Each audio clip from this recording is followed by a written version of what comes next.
welcome to Miami Cooking. I'm Azita, and today I'm going to teach you how to properly wash your produce to get rid of dirt and pesticides. Let's get started. Here I've put together a cheat sheet for washing your produce. Please feel free to share this handy screenshot with others. But first, don't forget to get a screenshot. First, we'll begin with filling a large bowl with 4 cups of water, and we're going to add our cilantro and 1 teaspoon of baking soda.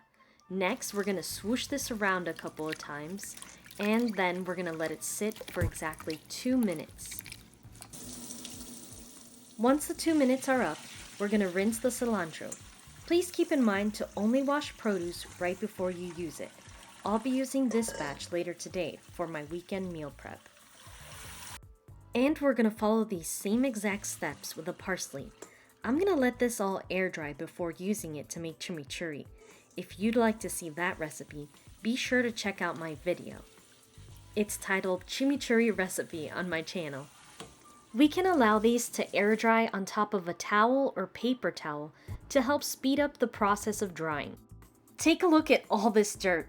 That's how much came out of washing our berries.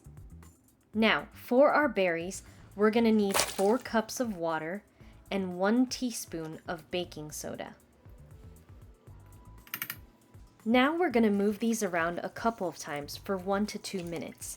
Any more than that and these can get a little smushy. Swooshing these around with your hand will help all the dirt and debris come off. Now it's time to rinse these with some water in order to remove any extra baking soda that can be left over. Once these have fully air dried, I'm going to be putting these away, and I'll be using them for my chia jam recipe. You can find that recipe in my low-carb meal prep video.